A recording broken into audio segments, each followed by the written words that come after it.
So it can be any section, one. Today we would be up to section 4. So we can cover anything from section 1 up to section 4. Anything, if anyone has anything they would like to share.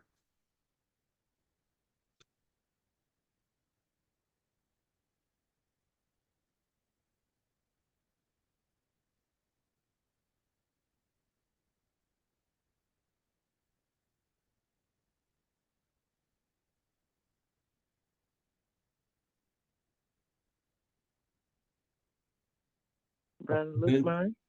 Yes, ma'am. The section 2 and section 3 talk about the resurrection. If I could actually find the part. It talks about the resurrection, and that talks about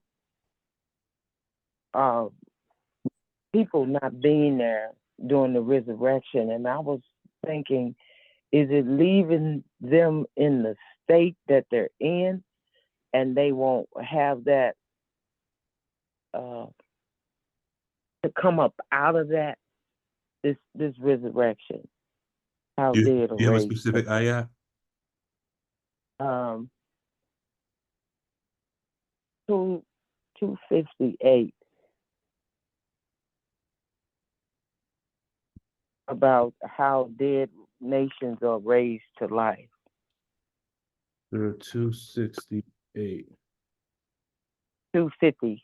258. Yes, sir.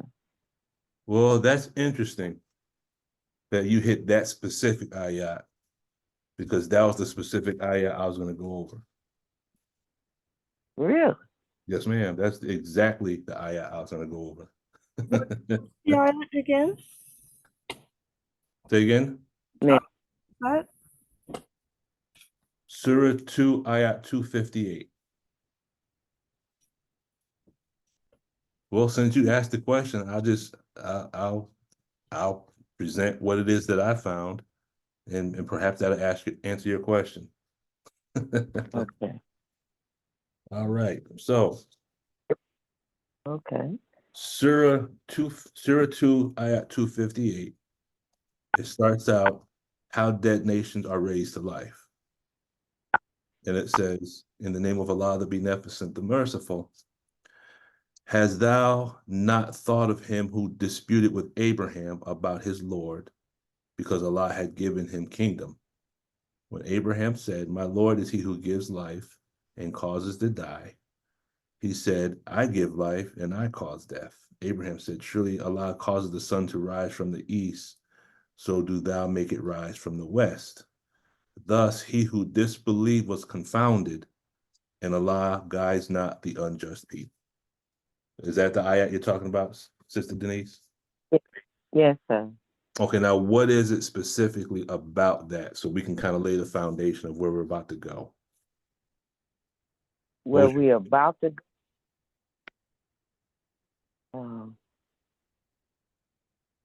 What was it about that ayat that stood out to you?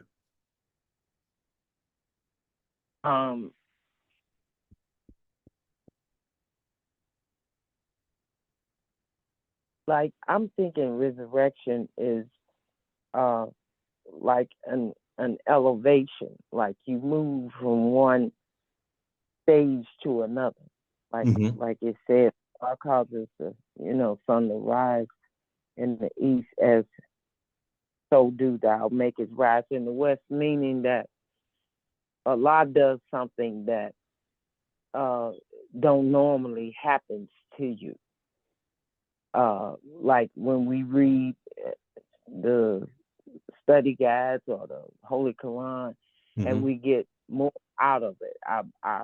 Our minds are elevated, and not just reading and just to read a book, but things are standing out to us. And I look at that as a resurrection as well, even though we read it, I read it last year, and now things are standing out to me as if focus on this right here. Mm-hmm. This resurrection, and I was thinking of in terms of the minister's letter that he gave us right before Savior's Day, where he said that our faith and sacrifice will separate us from one another, because they may not see what you see. They may not hear what you're hearing when the minister is saying things to us. So I don't know if that put us on the road to where we're going, but let's say we made a right turn on that. Yes, sir. And well, when you look at go ahead, I'm sorry. Yes, sir. No, I'm done. Okay. Done. With regards to the word resurrection, in the opening letter to the self-improvement study program, the minister goes into and explains resurrection, the word al-qiyamah. And he goes into specifically, that actually comes from Surah number 75, al-qiyamah, Surah 75. In that surah, in the introduction and in the first footnote, it goes through three types or three levels of growth and development. Remember, the minister said you have the animal level, the human level, and the divine level, correct? Yes. Okay. Now, when you go into, if you go into Surah 75, do you have your Holy Quran handy? Yes, sir, I do. Okay. So in Surah 75, this is what the minister is referring to in the opening letter to the study guide. In the introduction, it says, it talks about this resurrection. It is really the spiritual resurrection that is evidence of the great resurrection. Then it says, the self-accusing spirit is the first stage in man's spiritual resurrection. It is the stage in which the inner self of man asserts itself when he does evil. The human in man becomes stronger than the animal in him. While the first stage is that of the animal, which is also called the Amara.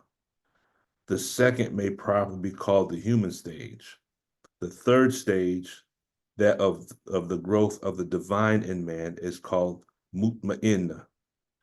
The awakening of the spiritual in man is thus spoken of as being an evidence of the great resurrection, while the resurrection referred to in verse number 1 is the rising to life spiritual of dead humanity brought about through the prophet. Then if you go down into which study guide are you? That's coming which study guide? That's introduction to Surah 75. So in the Holy Quran, Surah 75, in the introduction, that's what I just read. Oh, okay.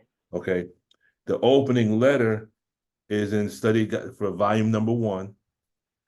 The opening letter, the minister says, each study guide is designed on the guidance of Allah, God, to produce self-examination, self-analysis, and self-correction, to quicken in each of us the self-accusing spirit. For it's only when we are awakened morally that we have to face the self-accusing spirit that leads to our resurrection. Then he says, he goes into a full explanation. So now you have these three levels. You have what's called nafs amara, you have nafs lawama, and then you have what's called nafs mutma'ina. And these correspond to the animal stage, the human stage, and the divine stage. Now that animal stage, nafs amara, the word nafs means mind. It also means soul, and it means spirit. Okay, so right now we have one word that's connected to the tech of Dianetics, talking about the mind. The word amara means see if I can read it exactly out of the dictionary. It comes from the word, where you at? Mean, no. Okay. Amar means constantly urging, always demanding, and it also means the baser self of man that incites to evil. So the nafs amara, we could say, is the equivalent to the reactive mind, couldn't we? Yes, no? So you have what is constantly urging to do wrong in the mind, nafs amara, which is the same as the reactive mind, or what he called later on in the text, the genetic entity. Does that make sense? Y'all awfully quiet. Oh, that's because I'm listening. Okay. I'm listening. I mean, but does it make sense? Does it seem like it lines up? Yes. The Yes, nafs sir. amara and the reactive mind? Yes, sir. Okay. So based on the study guide and based on what it says in the Holy Quran, the nafs amara is the part of man that is the animal part of man that's constantly urging us to do animal-like things. Does that make sense? Right. Yes, sir. Okay. That does. So then now what happens is, so we go from animal to human to divine. So that's the animal. Now, the next stage, Yeah. which is what the minister says is the first stage in our resurrection, al-Qiyamah, is nafs lawama. That's when the self-accusing spirit, as he describes, he says, the resurrection occurs through the stimulation of our self-accusing spirit. That is when the inner voice speaks, guides, warns, reproves, exhorts, and accuses us of going contrary to what is right. Okay. Okay, so at the lower stage, we're doing wrong and we have no conscience about what we're doing. We do wrong and we have no problem doing wrong. Does that make sense? Yes, sir. Okay. Once the spiritual resurrection begins, that inner voice becomes awakened.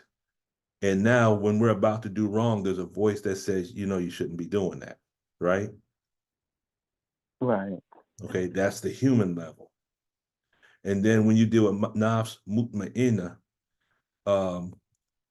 there's only one place, I believe, in the Holy Quran where that term is used, and it's the term where it says, "O soul that is at rest." Okay, "O soul that is at rest" is the mind that is no longer burdened by the reactive mind. Does that make sense? Yeah. Yes, So when sir. you parallel that with the tech, you have the aberrated individual, you have the pre-clear, and you can have the concept called release. The release is when you start to get away, you start to remove the things that cause aberration, but you have not removed everything. And then when you get to the state of clear, that is like, okay, you've achieved a certain level of peace. Does that make sense? Yes, sir. Okay. So the three levels that the minister is describing in study guide, or the opening letter to the study guides, what it says in the Holy Quran, and the tone scale kind of parallel one another. Does that make sense? The tone scale parallels, you say? Right. So now let's look at it.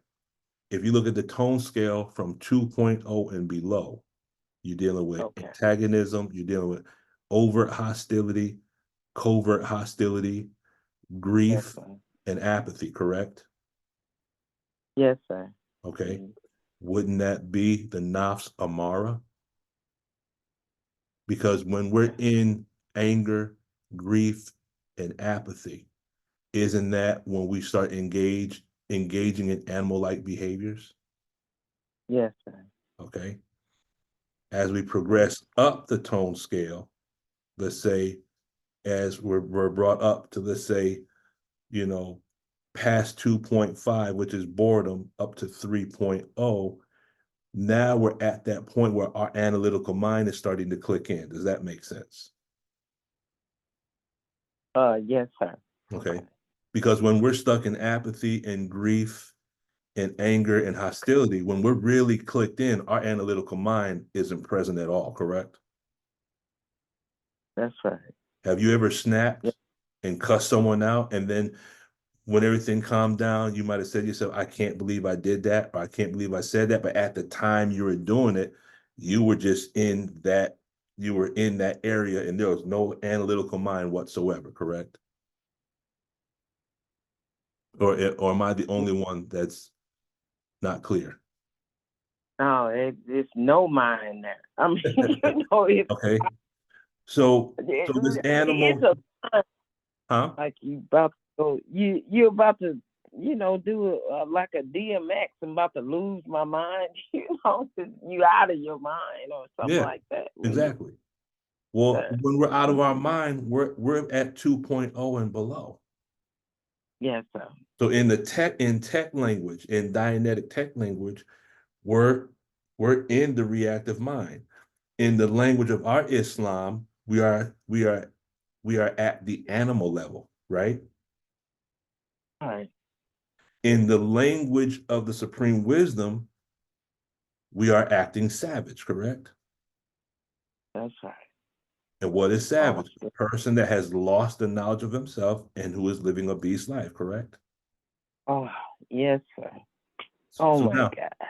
if we've lost the knowledge of ourself, that's supreme wisdom language. In tech language, that's called being out valence, correct? Right. Meaning you're not in your valence, you're in someone else's valence, right?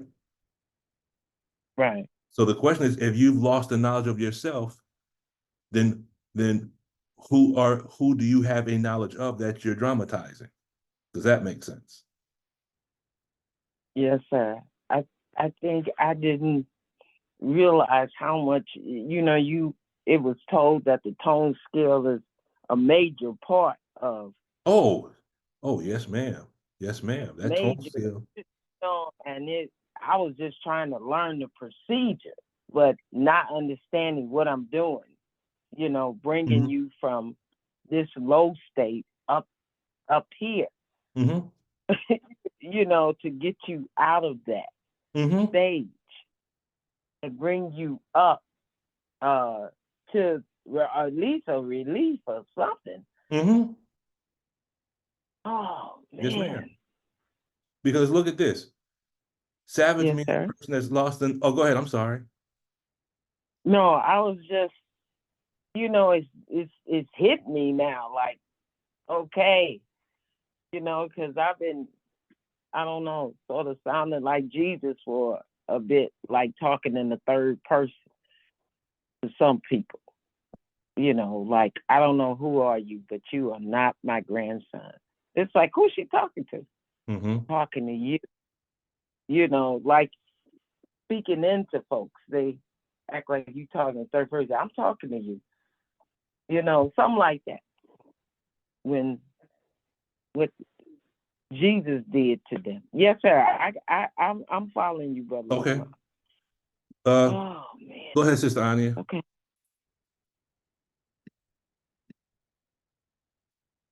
Yes, sir. In what you're saying about uh, going savage, going so far down the tone scale that you've lost control of yourself to the point where you can, in that state when you're cussing somebody out, or maybe you've got to the point where um, you're just lashing out. Maybe you're just hitting somebody. You're aware, you are aware that you're doing this, but it's from a place where, like, if you're observing yourself doing this, Mm-hmm. but seem to not have the power to stop yourself Mm-hmm. from carrying out that particular action. Mm-hmm. then when you said, you were starting to say that savage means a person that has lost the knowledge of themselves and living a beast life. So the definition of knowledge, according to this is the Oxford Dictionary: facts, information, and skills acquired by a person through experience or education, the theoretical or practical understanding of a subject.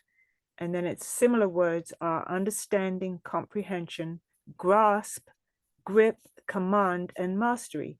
So we have gained mastery of ourselves, that we're able to place ourselves where we need to be on the tone scale. If we need to be enthusiastic, we can make ourselves be enthusiastic to carry out a task, to change the atmosphere. You know, maybe people are a little depressed and unmotivated. We're able to command enthusiasm, and by putting ourselves in that state to affect others.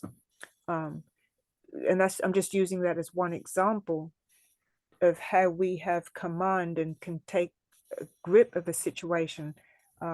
Just like I just relayed about my brother situation, and when I got the news of his condition, I was able to get a grip on myself and not break down and lose it, but put it in the hands of Allah, stay positive, stay motivated, you know, and command forces to keep myself going, keep my household going.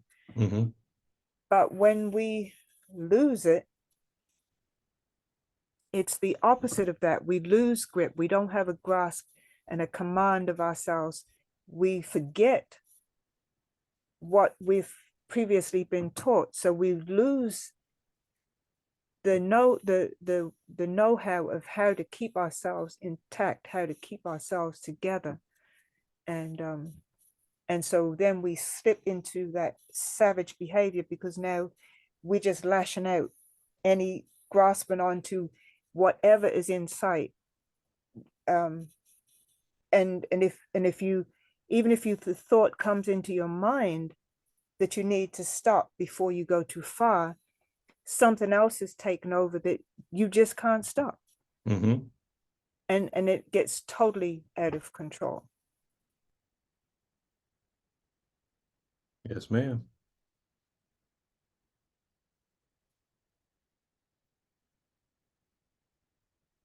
You got any more, sister scientists, or is that it? Oh, that's it. Yes, sir. Praise be to Allah. Crazy. Woo, did she do it? Did she do it, beloved? Yeah. That's why I call her sister scientist now. I mean, you know, the first study guide, I was wondering why that was the first study guide. Mixed feelings and controversy. How do we handle it? That's like the tone scale. You know, I'm able to correlate it now to the tone scale, the mixed feelings and controversy. How do we handle it? And then the second one is, you know, you go from animal stage to human, which is going scale, but that mixed feelings and controversy, when it's aimed at you, you know, how you handle it and take it. I'm seeing how all of it is relating to aberration, to the study guide. Yes, sir. That's why I'm sorry if y'all hear me say, you know, because it's like, oh, wow, okay. So that's why that's number one. We got to get that aberration under control, or else we're going to be out of control through the whole study guide. You can forget about rising above emotion, because we haven't dealt with it yet. You know, we haven't dealt with the mixed feelings, which is emotion. Yes, sir. Thank you, Brother Lukman. All praise is due to Allah. Where we, thank you. Yeah. Go ahead. No, I said I'm done. Okay. when you look at the first 4 study guides, look at it like a cycle of action. Okay, first you start with mixed feeling and controversy. Okay, what are mixed feelings? Okay, mixed feelings. If you look at feelings, we're talking about emotions, right? Right. So mixed feelings are and could represent an emotional state that has other things intertwined in it. Okay, so you have the mixed feelings, and then you have controversy. So now, when you look at that in the language of the tech, wouldn't mixed feelings be the same as aberration? Yes, sir. Wouldn't controversy be the same thing as restimulation? And that too. Yes, Okay, sir. so now you have the mixed feeling and the controversy. So what happens is you have aberration, you have restimulation. That's going to produce a dramatization, correct? Now we're acting other than our own self, and we're living a beast life. Acting other than our own self, in the language of the tech, is outvalence. Living a beast life is the same as being aberrated, correct? Yeah, or savage. Okay. Yeah. So that's where we start when we're auditing someone. So then what's the next thing we do? We're trying to build the human potential. Study guide number 2. What are we doing? If we're building human potential, we're trying to get them up the tone scale. Right, right. Study guide number 3 is what? Overcoming the difficulty. Yeah, overcoming the difficulty. That's auditing, right? You're overcoming the difficulty. First, you got to build the human potential. Build human potential is the same as gathering attention units. Right. Then you overcome the difficulty. Then you do what? Then now we struggle for balance. And then what's next after that? Building the will. It's like a cycle of action that's describing auditing. Does that make sense? Yes, it does. Yes, sir. Okay, so our study guides parallel the tech. Yes, sir. Now, going back to something Sister Anya said, I can't remember specifically, but what came to mind was the Lord of the Ways of Ascent. Right. And Surah 7. I think it's Surah 7. I can't remember that. Let's see, that is 70. Yeah. 70. But the interesting 70. thing is, one of the attributes of Allah is Rafi al-Darajat. Rafi al-Darajat. The exalter of ranks. The exalter of ranks. And it just so happens that the word darajat, because exalter of ranks, could we say that that parallels going up the tone scale on a gradient level? Y'all with me? Exalter of ranks, you say? Ranks, R-A-N-K-S. A rank is the same as like a gradient or a step. Okay, exalted ranks. So exalted of ranks, as we're auditing someone, aren't we slowly bringing them up the tone scale? Okay. Okay, so if they're in apathy or grief, we're trying to bring them up. And then as you're auditing someone, they become overtly hostile and antagonistic and covertly hostile. But we've got them from apathy and grief up to hostility, which is a good thing because we're bringing them up the tone scale, correct? Right. Then as we're auditing, we get to a stage where they become bored. That's still good because now at least we're not at 1.0 anymore. Now we're up at 2.5. And then at the end of the auditing session, doesn't a person receive some enthusiasm as they're going back to the beginning, going over it again and picking up the additional data? They get to a point where their tone changes, correct? Right. They may even laugh. They might even laugh, right?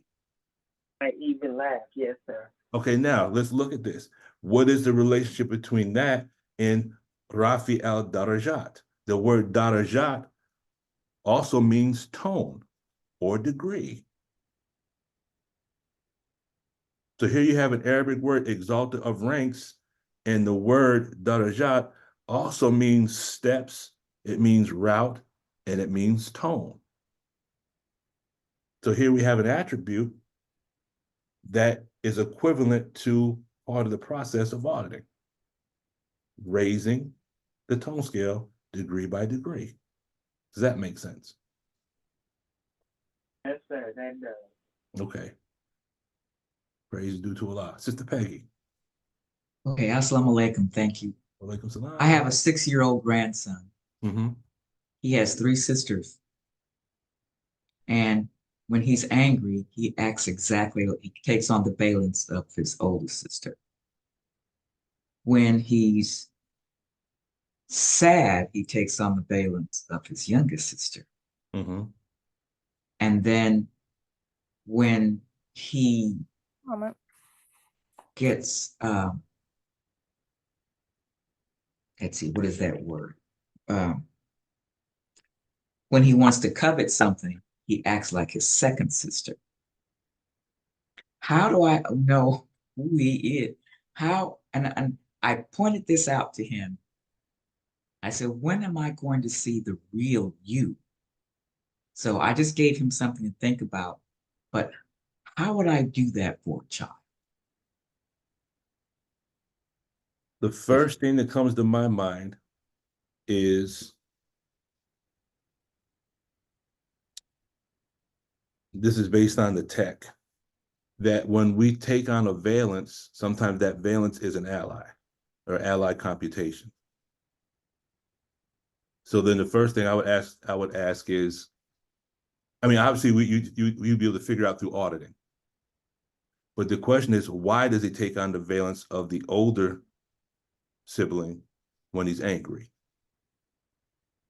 Was there something that might have been done for him to take on that valence? Why does he take on covetousness for the second sibling? And when he's, you said in grief, he takes on the valence of the youngest. Which sibling comforts him when he's upset? I think it's the oldest. Okay.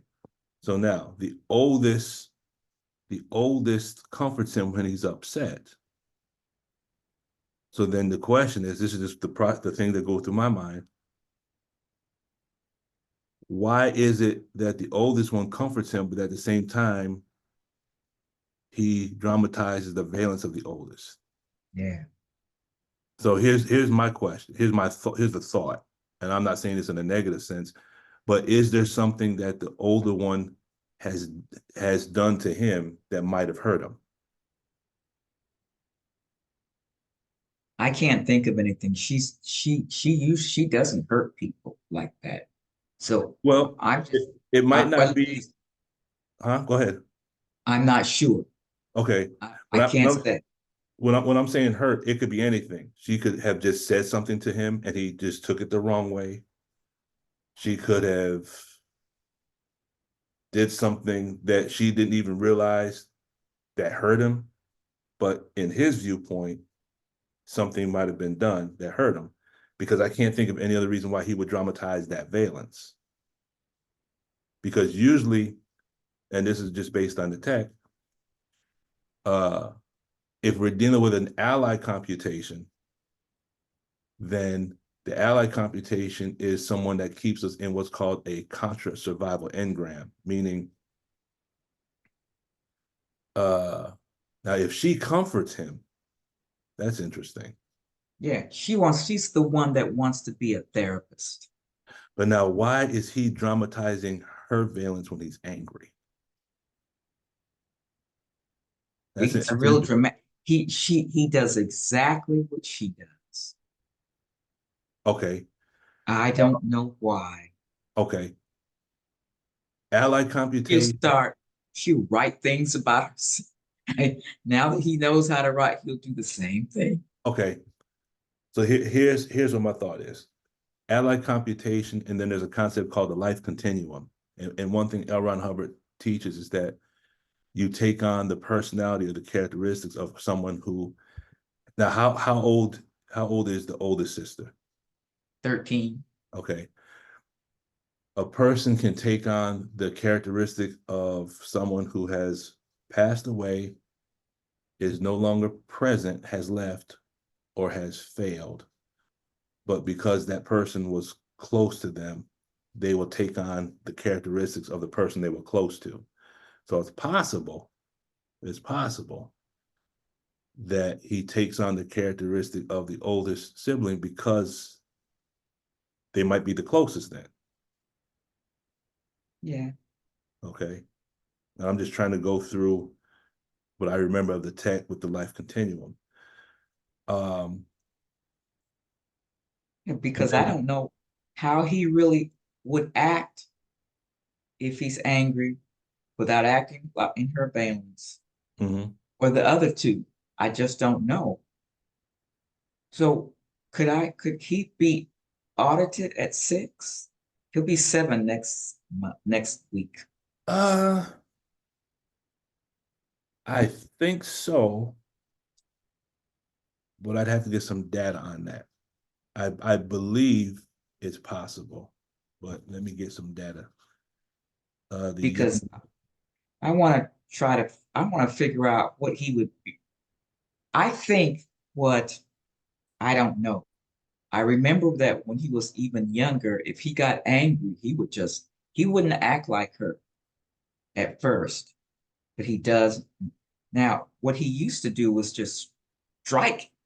He used to strike at you, and then he'd run away, thinking no one is going to chase him. But I remember one time he hit me on the leg. And he didn't think I was going to chase him, and I chased him down throughout the house and caught him, and he was just so surprised. But now he's not around me as much. He's more. I don't know. I just want to figure out what he's like when he's not, when he's who he really is. And I really want to, I don't know if I'm the one to do it, but probably someone else. Like, I think Fata would be really good to do that. He always has a good way of trying to bring the best out of people and really raise their tone scale. Oh, and by the way, Sister Peggy, how is your healing coming along? Oh, I started physical therapy yesterday. I have a boot, so you don't have the cast anymore? No. I actually, doctor took the cast off 2 weeks after the surgery. Okay. So did you have a soft cast on it for a while? I guess you would call that a splint. It was okay. Heavy splint. Okay. It was a heavy splint after surgery. Then he lightened it up. Then he put the boot on. Okay. I just remembered you were out for a little bit. Okay, so yeah, and would you believe that one of my granddaughters got hit by a car and broke her leg? Oh boy. I just don't know what that was all about. But she'll be out of the cast in 2 weeks. Okay. So it's kind of funny that she and I were gonna go to see my brother in Maryland. And because she's the only one I haven't taken someplace. The others I've gone to Savior's Day convention, but not her. And then now we're together, broken legs. So, and so I've been trying to do some adjunct things. So last Sunday I was there.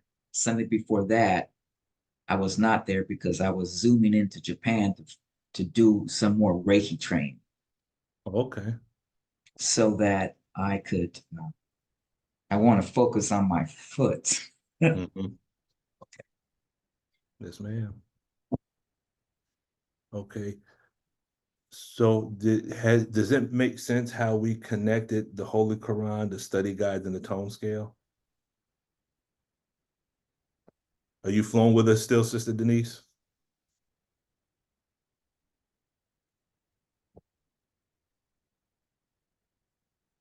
You're on mute if you're trying to speak, Sister Denise. Okay. She brought up Surah 2, Ayat 258. So this is what I have prepared for today. Sister Annie Muhammad, Assalamu alaikum, Ramadan Mubarak. How are you today? Ramadan Kareem. I'm good. It's a pleasure being back with you all today. Yes, ma'am. It's been a while. It's been a while, yes. Assalamu alaikum, Ramadan Mubarak. Wa alaikum salam, Ramadan Kareem. So here's a little quick PowerPoint I put together showing how Sister Denise tuned in to what we were going to talk about today. And then maybe this will stimulate some other things. Can everyone see my screen? Can everyone see that? Yes, I Okay. can. All right. So Sister Denise, it just shows that we were on the same frequency, Surah 2, Ayat 258. The specific ayat, the specific part of the ayats was the last sentence where it says, those who disbelieved was confounded, and Allah guides not the unjust people. Okay. Right, that's it. Now, as we're going, I'm going to look up the word confounded for some reason, because now that's sticking out to me. Oh, that's sticking out. So when I came across this ayat, here's some of the questions that came to my mind. Let me get this up. Okay, here's some of the questions that came to my mind. Could the unjust people represent those that are aberrated? So I'm thinking unjust people, there was something in that unjust people that's connected to the term aberrated. Then I said, okay, if Allah guides not the unjust people, and if unjust people could also mean— I don't know why I've been greatly unjust to myself. And you saying, does that relate to aberration? Right? That's Could it interesting. be an aberration? I've been unjust to myself. Right. So are you full of aberration when you've been unjust to yourself? We're about to go into it. Oh, okay. I didn't look at it from that. For what you just pulled up, just added a whole nother flavor to what we're about to deal with. Oh, we're about to deal with it. Okay. We're about to deal with it. Good. Yes, ma'am. Okay, yeah, because I'm curious, because I don't know, it's aberration, but to myself. Yes. I'm just thinking to myself. Is it something that I did to myself? The aberration? No, man, we're gonna answer that question. Okay. All right. These you got questioning popping all over my head. That's a good thing, right? But make sure you write down your questions. Write down your questions, because those are cognitions. Remember, the questions, the minister said that whoever controls the diamond of your thinking controls the circumference of your activity. So if you're asking questions that you've never asked before, then you're asking questions that are outside of that circumference, correct? Yes, sir. So if you're outside of that circumference, then what you have done is you've increased the diameter of your thinking to produce what? A new circumference now. Okay. And what you've done is the questions that we ask help to expand our thinking. Okay. Sister Ania, you got a question? Well, I was on that same page too about, oh, well, I have been unjust to myself, and I confess my faults, and tying it into the again, being out of control of yourself. I could see that in that third paragraph you have there. Allah guides not the unjust people. Mm-hmm. So if the unjust people is the same as meaning those who are aberrated, so then Allah does not guide those who are aberrated, or those who are unjust. So that mechanism inside yourself, that what is that when you have a not a homing beacon, but it's a guiding mechanism that we have inside, Mm-hmm. which we could say is Allah, that keeps us on the straight path. So when we're out of control, even though it may be sounding the warning to us, we may hear the warning, but we've just lost so much control that we ignore it. And it's like that the mechanism that would pull us back from going too far, the switch is off. Mm-hmm.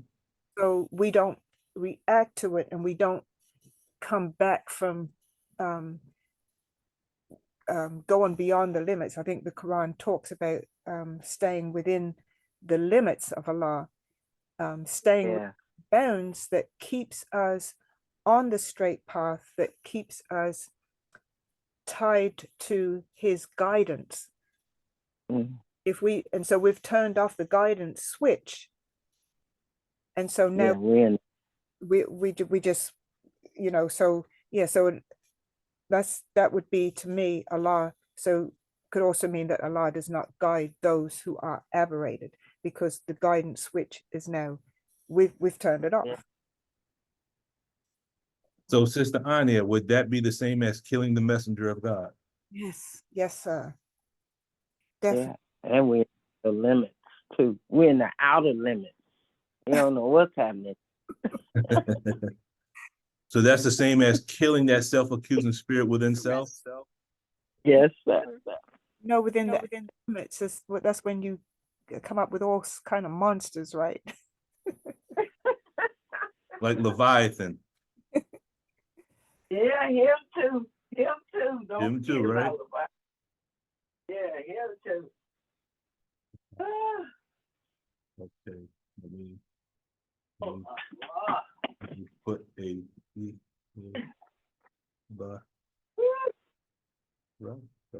okay. Give me 1 second. Okay. Now,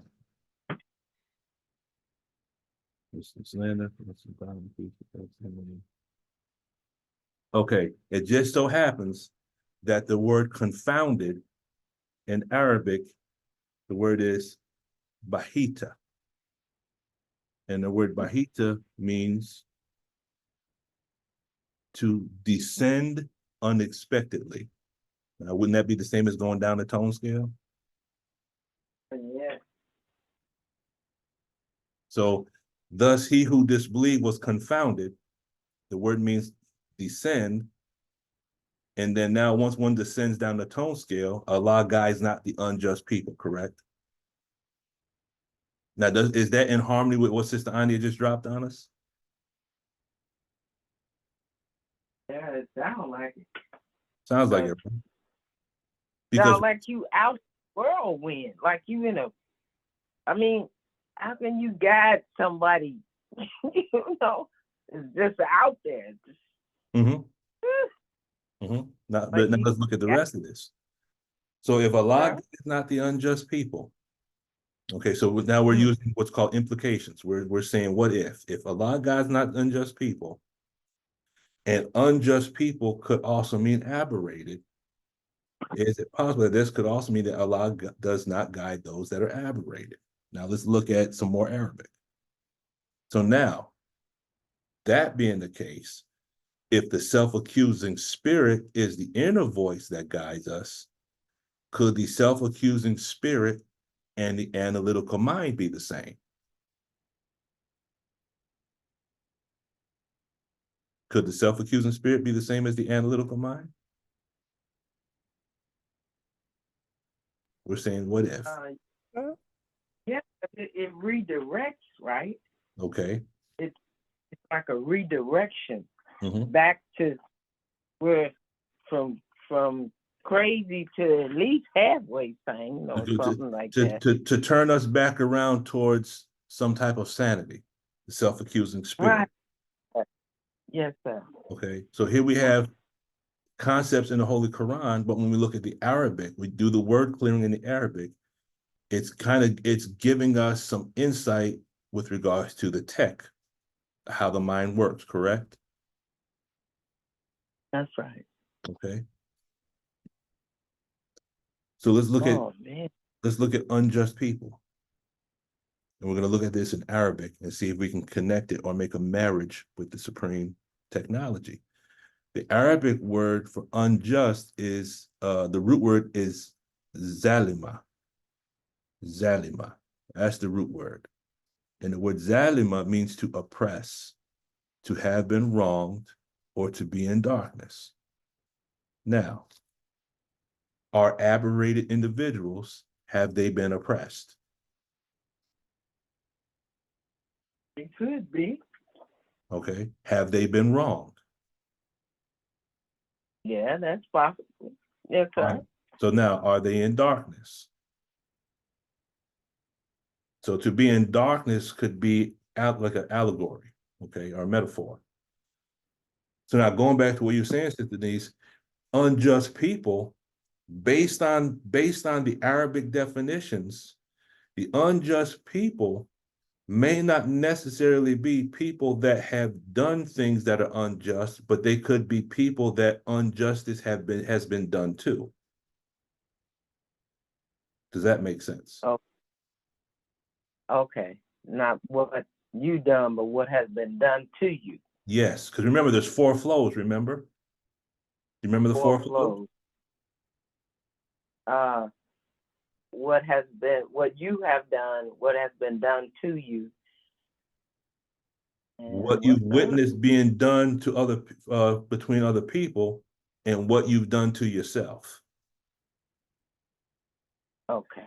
Those are the 4 flows. Sister Anya. Oh, for some reason, this made me think of the passage in the Quran where it talks about person walking and then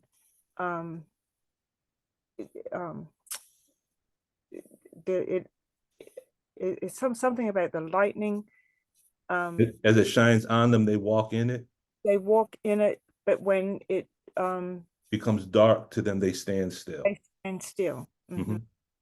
And then another one where it says, although it lights up all around them, but lo, they cannot see. Allah takes away the light, and they cannot see, blind, deaf, and dumb, so they return not. Mm-hmm. Mm-hmm. So, yes, ma'am. Praise be to Allah. So can we connect the word zalima to some of the characteristics of being aberrated? Yes or no?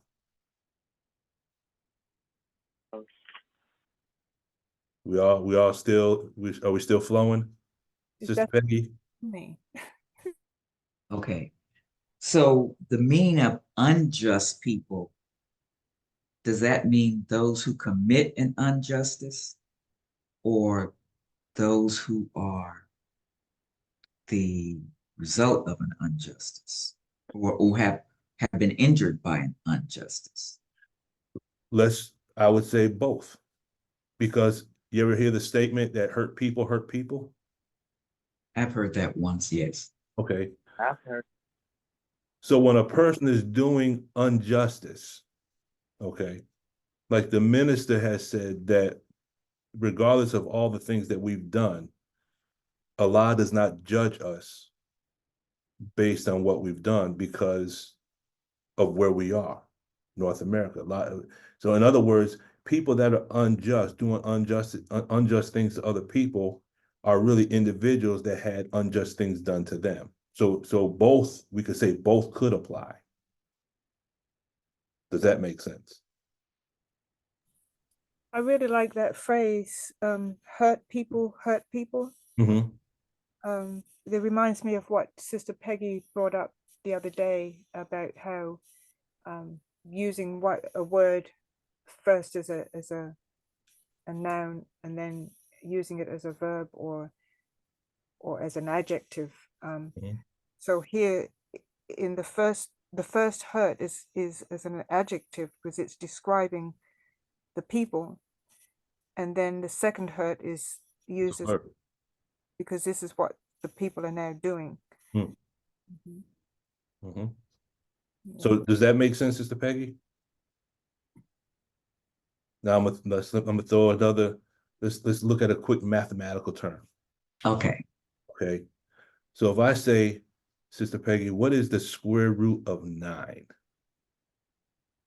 3. But there's another. Okay. Plus 3 and minus 3. Okay. Remember, the square root of a number is plus or minus because -3 times -3 still gives you 9, correct? So the square root of a number, you have a plus and you have a minus. So there's a positive sense and then there's a negative sense, yes? Okay. Okay. So I'm just looking at what I do is when I'm looking at these ayats, I'm trying to look at them like equations. So based on your question, the unjust people, that could represent both types of people. People that are doing unjust things, but people that are doing unjust things are people that had unjust things done to them, correct? Yes. So could we say that both of those answers would be sufficient? Now that you go into it, because when you first read it, it says, thus he who disbelieved was confounded. But then it looks like he's talking to two different groups of people. And Allah guides not the unjust, but this gives it more clarification. So again, it's just a word clearing, looking at the Arabic, and then seeing if we can find some ARC between the Holy Quran, our teachings, and the tech. So are we making those marriages up to this point? Yes, sir. Okay. So now the word zalima also means suppression. Well, we know suppression is a major term used in Dianetics, correct? Okay. Suppression on any of the dynamics. So now how many dynamics are there? There's 8 dynamics, correct? Okay. And what happens is when you look at our aberrated state of mind, our aberrations are based on suppression on at least one dynamic or multiple dynamics, correct? Y'all with me? What would suppression look like on the first dynamic? The first dynamic is which dynamic? The self, right? Okay. So all of us should know suppression on the first dynamic. Unless there's anyone here that's from the wheel and we're already clear. But the rest of us aberrated people, we have some suppressions on the first dynamic, correct? Okay. Yes, sir. Can we have suppression on the second dynamic?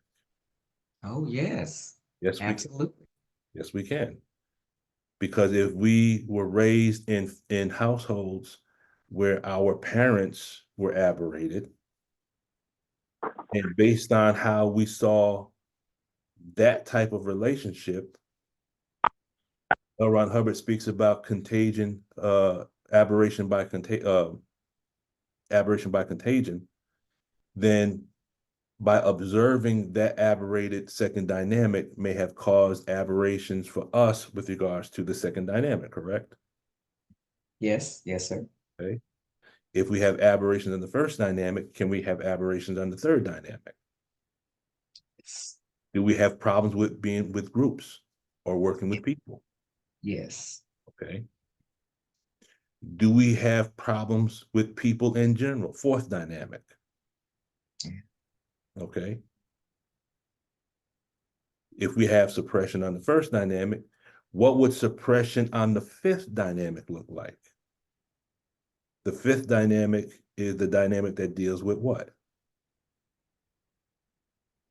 Community. That's the life life dynamics. So now you're dealing with life, living organisms. Okay. You know, I remember stories of, I remember my cousins, and when they were younger, they did not like cats. For whatever reason, they were scared to death of cats, and if they found them, my one cousin would kill cats. I would call that a suppression on the fifth dynamic. He had a problem with animals. Do we have suppression on the sixth dynamic? What is the sixth dynamic?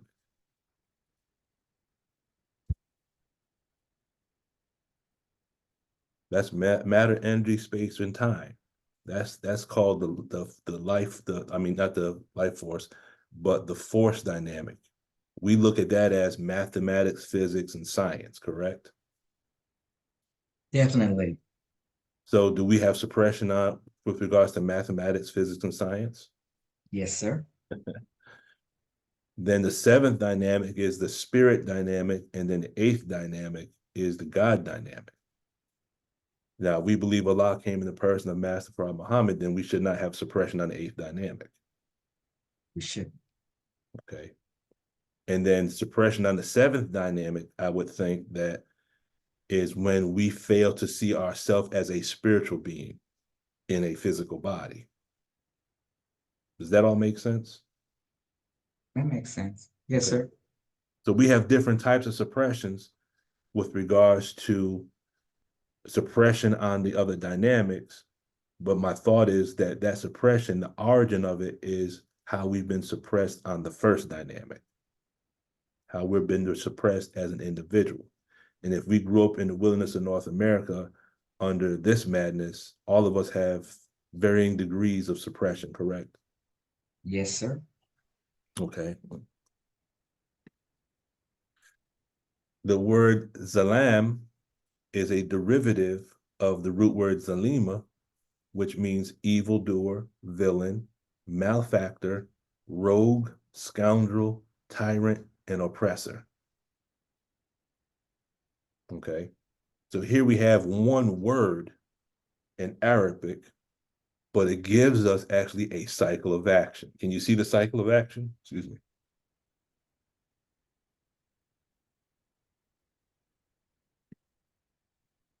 Okay. And I'm gonna go over the cycle of action in a minute.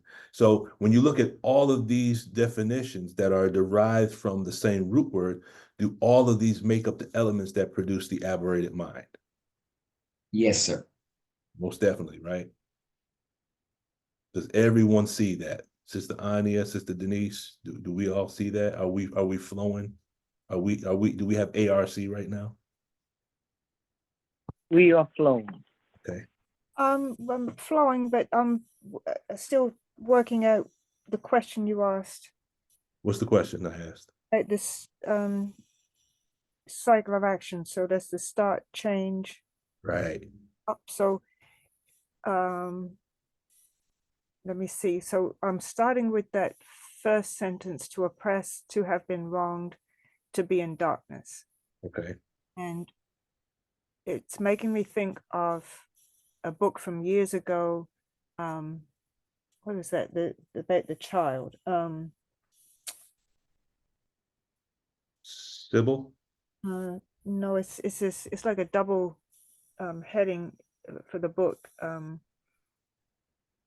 Wholeness. No, it's a psychology book.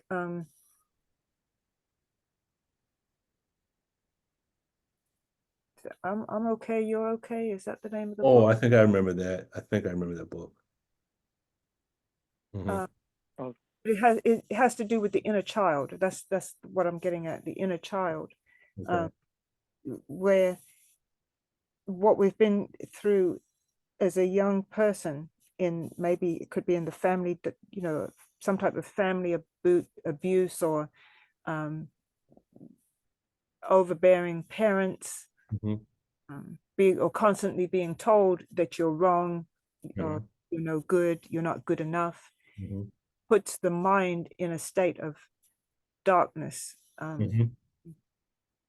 That child now goes through goes into a state of suppression of its talents and gifts that it could give to the world. So that could be the change. And then they're growing up now and they become introverted, or or in some cases they become extroverted. They turn into the evildoer, the villain, the person who kills, the neighbor's cat, and then says that they don't know anything about it, or they become a rogue, a scoundrel, a tyrant of sorts. So I don't know. I see the start and the change, but I didn't really see the stop. Okay. So you're saying the start is what? Okay, well, maybe the start is a neutral place where before the wrong has been done, maybe. I don't know. No, go a little further. Dig a little bit deeper. You're going in the right direction. So what would be the start? Think of our lesson where it says there is no mystery God. Kind of use that to gauge where we're going with that. So what would be the start of aberration? Okay, the start of aberration. Being told that something that's not true. Okay. Being told that we're, like I said, not good enough, or being told that God is a mystery, that you can't know God, or being told to look for God outside of yourself when in reality he's right there inside of you. Okay, now take that same concept and apply it to aberration. Person is aberrated. What would be the start? Look on the time track. What would be the start? When we're auditing someone, we're looking for a location on the time track, correct? Right, basic. Okay, so now we're dealing with basic. We have to deal with a time and we have to deal with a location, correct? Yes. But in a specific time and at a specific location, we're looking for two key elements. One, whatever one we find will lead us to the other. What are those two key elements that are part of the engram? Pain and unconsciousness. Go back a little bit further. The pain and the consciousness, that's part of the engram, but there's two key elements that are always found in every engram. The person. And what? The person and? Help me out, team. Is it aberration? You're not talking about that. You're talking about something else. No, we're talking about aberration, but when you go to engram, there's two key things you're looking for. So she said, so Sister Anya said, what? The person. But what is it about the person? The injury? It's not necessarily the injury. The injury is part of it, but there's a key part of every engram. It's not pain? The pain is a part of it. The oppression? You got to dig a little bit deeper. And I know once I say it, you're going to be like, oh, of course it is. You always have a person, and then there's something else that's always present. I was thinking abuse, that the person, abuser, a person that, right, that has done it to the person. That's true. That's part of it. But there's two key things you're looking for, and one will lead you to another. If you find the person in the engram, what is it that you're trying to find once you find the person? Valence. The person is the valence. Well, the trigger, that it's something to do with the trigger. You want me to go ahead and say it? Please. Yeah, see, you got a question mark over my head again. What the person said, that produces the circuit, the demon circuit. The demon circuit, yes. Yeah. Every engram, because remember, the engram itself has it's produced by a moment of unconsciousness or injury, but you have a person and what they say. So when we're auditing someone, let's say someone's occluded, someone's stuck, then you're trying to dig. And if you go into the manual, on the auditing manual, when you have an occluded case, you're trying to find a phrase. You're trying to find something that was said. And sometimes you get it through what's called repeater technique, right? You find something that's being repeated out of the engram, and then you locate the person that said it, right? Right. So I was actually saying it, but not in the Dianetic terminology when I was saying you're not good enough, because that could have been what was said to the person. Yes. So I know you know it. I already know you know it. Okay. So the point I'm trying to make is this. Here's why we were digging in that. So for me, the start is the person. The evildoer, the malefactor, the villain, the rogue, the scoundrel, the tyrant, the oppressor, or the suppressor. The start of the aberration is the person that's on the time track that did what? They did a misdeed, a wrong, an iniquity, an act of injustice, or an outrage. Start change. What is the stop? The stop is being suppressed or being in darkness. Now, I'm just saying, this is just my viewpoint, how I saw it. Can you see this as a cycle of action? You have an individual in the past that acted a certain way. They did certain things, and that caused the suppression. So why does he fear now that he's a grown man? Because he was taught to eat the wrong foods when he was a child, right? That represents Right. the principle. If you look at the 7 impediments that the Honorable Minister Louis Farrakhan describes in the study guide, and look at English lesson C1, when you look at the word fear, look at English C lesson 1 as an equation. Okay, what are the 7 impediments? Pride, envy, greed, lust, fear, anger, and vanity. Now, look at the word fear. Why does he fear now that he's a grown man? Okay, now use the word fear, but plug in the other impediments. Why is he proud now? Why is he greedy now? Well, he was taught to be greedy when he was a child. Why is he like greedy for food? Because he was taught to be greedy for food when he was a child. Why is he envious now as a big man? Because he was taught to be envious as a child. Something took place in his childhood where he was envious, so now as an adult, he's extremely envious, correct?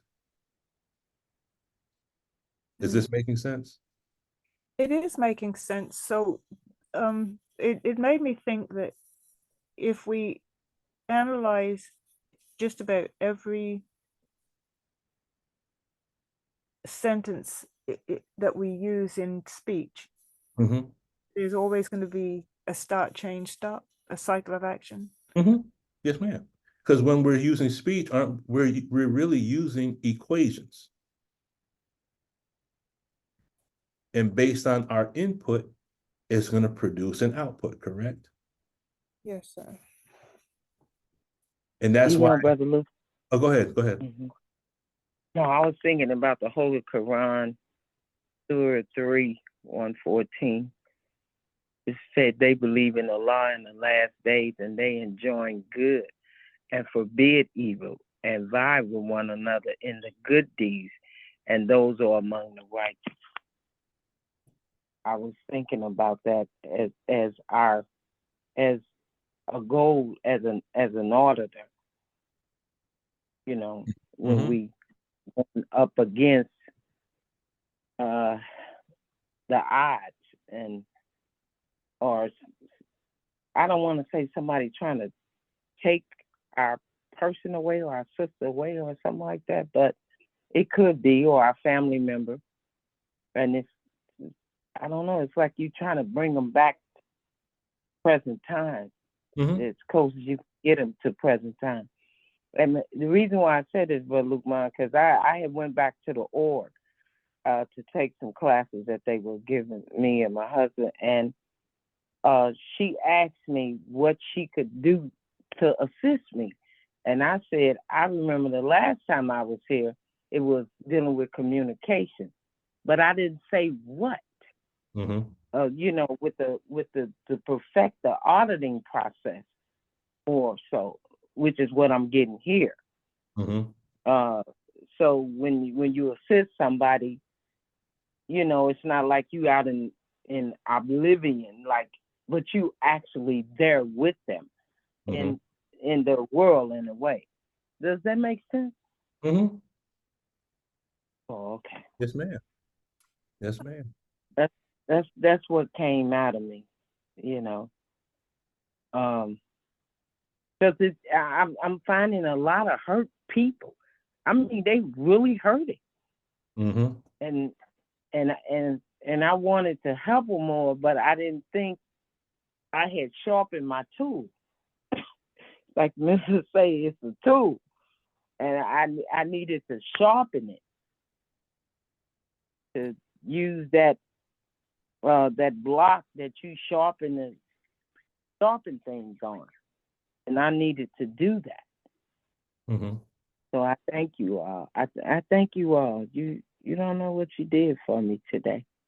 All praise is due to Allah.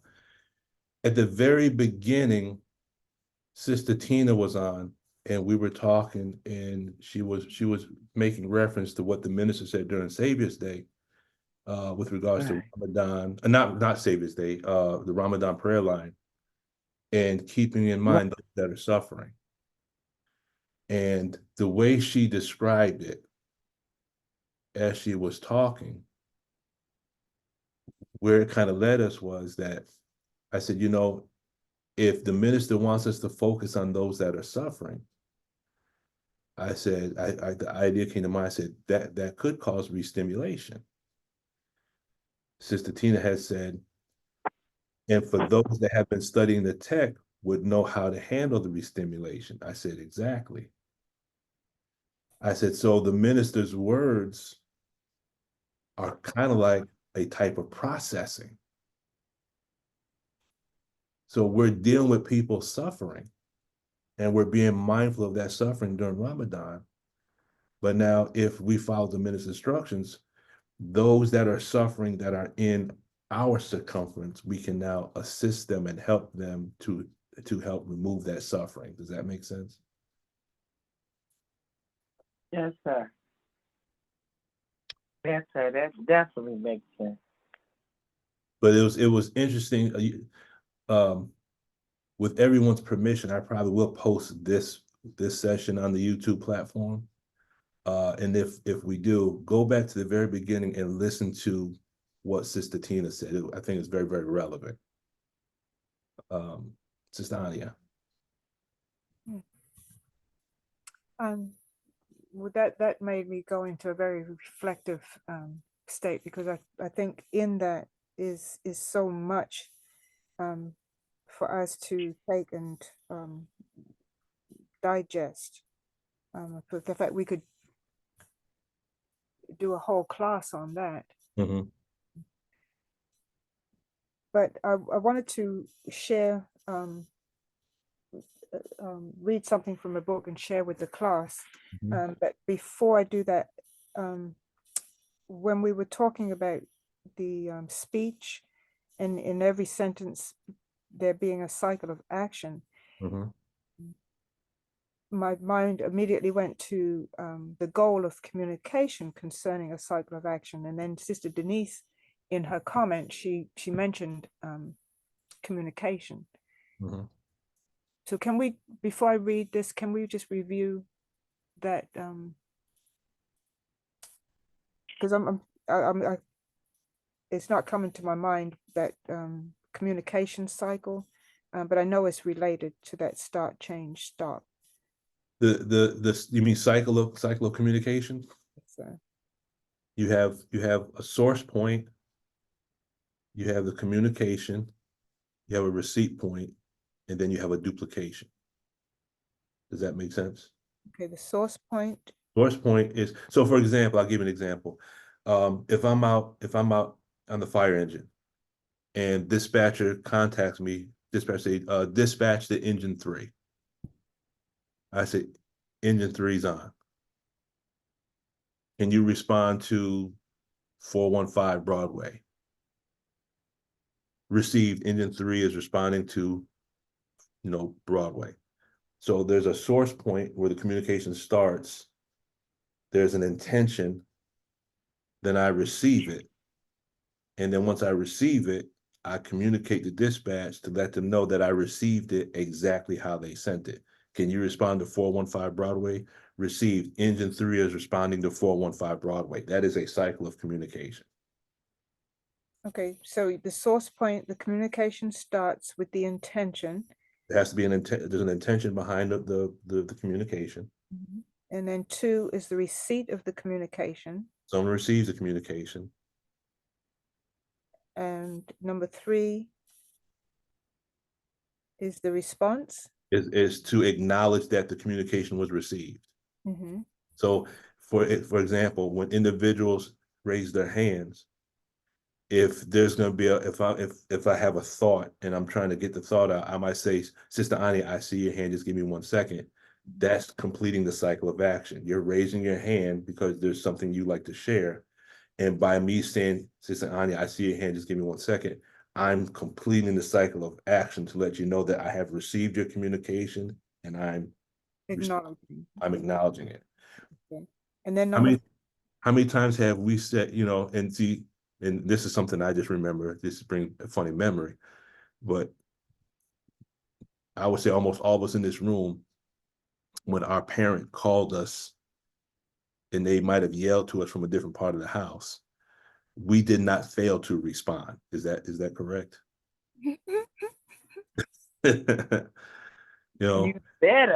You better respond, like, and you had to respond properly. Like if my father, like again, my birth name is Anthony, but my family members call me Tone. That's funny. Tone scale. They, my father would call me Tony. So he's like, Tony. I wouldn't say what. That's the wrong response. Oh, you didn't say that. No, I didn't. I wouldn't say that. I would say yes, or I stopped what I was doing to go find out why he was calling me. But I didn't. You never say what. That's when you restimulate the aberrated mind of the parent. Okay. Are you listening, Wahid? Oh boy. So when my father would call me, I would say, yes, I'm completing the cycle of action. Yes, Dad, I heard you. I'm responding. What do you need for me to do? Okay, that's the cycle of action. Does that answer that part of the question, Sister Ania? Yes, and then number 4 is what? Source point with the intention, then you have the receipt point, and then you have the response. So the point 4 would be the source point is receiving the acknowledgement that the communication was received in the manner that it was received.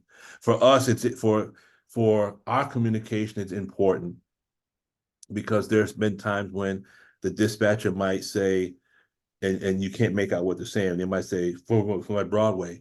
And I say, engine 3 is en route to 215 Broadway. And they might say, engine 3, 415 Broadway. Received. Engine 3 responding 415 Broadway. Now you're dealing with nothing but actual facts. Every point has been cleared. I know exactly where I'm going. That's a cycle of communication. Yes, sir, but you mentioned a 4th one. Was there a word beginning with S or something to do with a loop? That cycle completes the loop.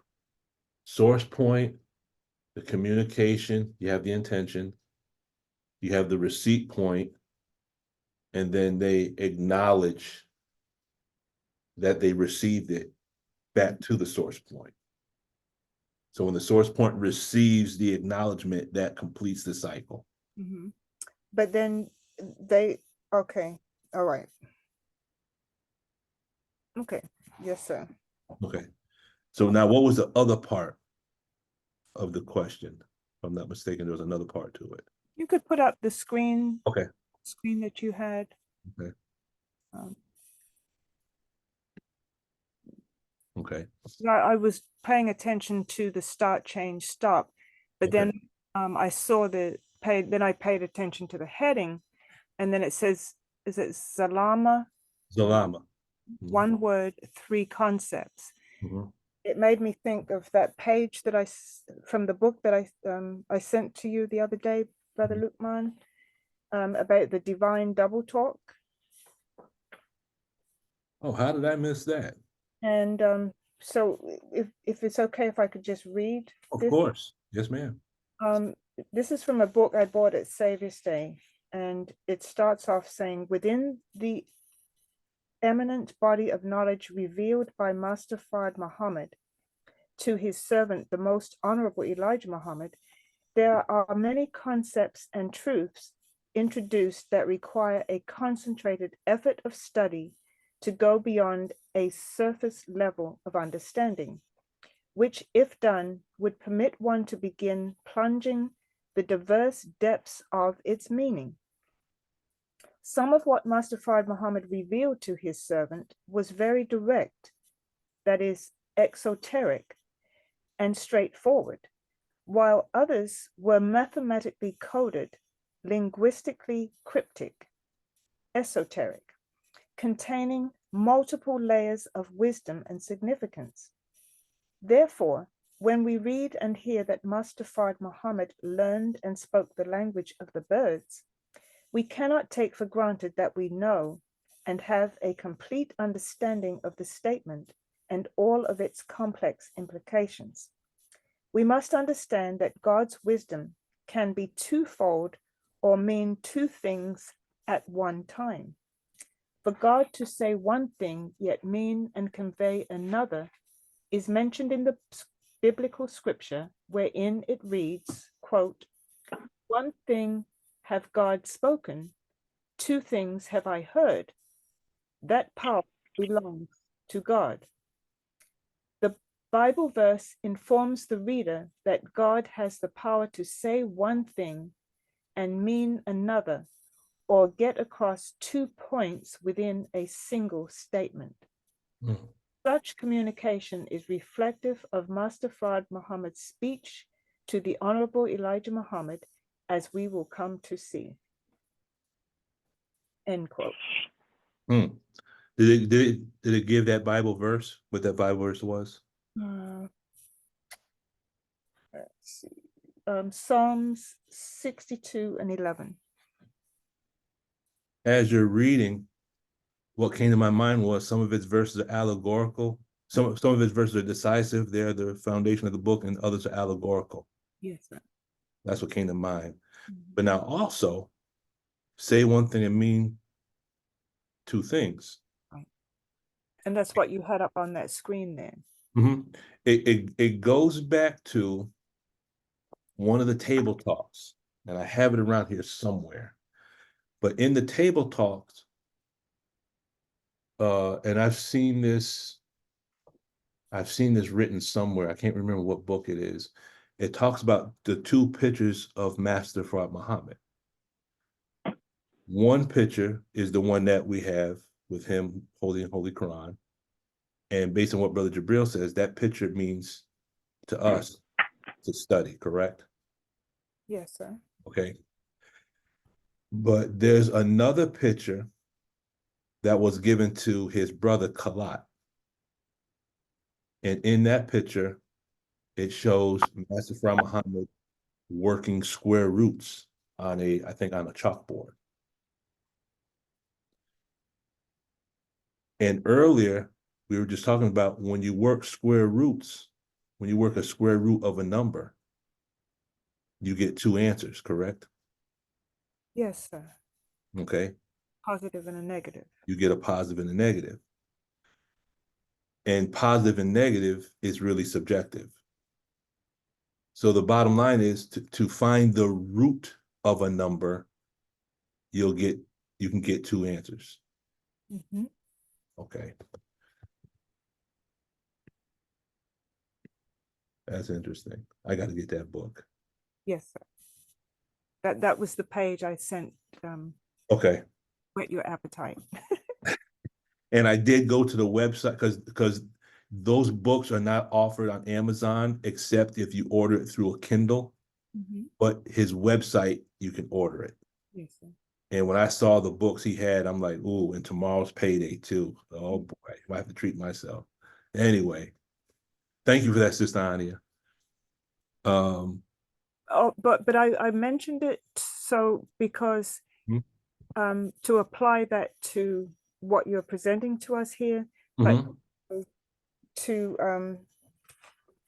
in all of our studies, we're basically doing that, and it takes me all the way back to where we started in the Quran. That verse, was it 258? Was that 258, Surah 258. right? To look for not just the literal meaning, but to look for multiple meanings. You know, what if we apply it this way? What is Allah trying to get us to see on the surface, and what is He trying to get us to see below the surface, and what is He trying to get us to see above the surface? You know, in all dimensions, we should be answers.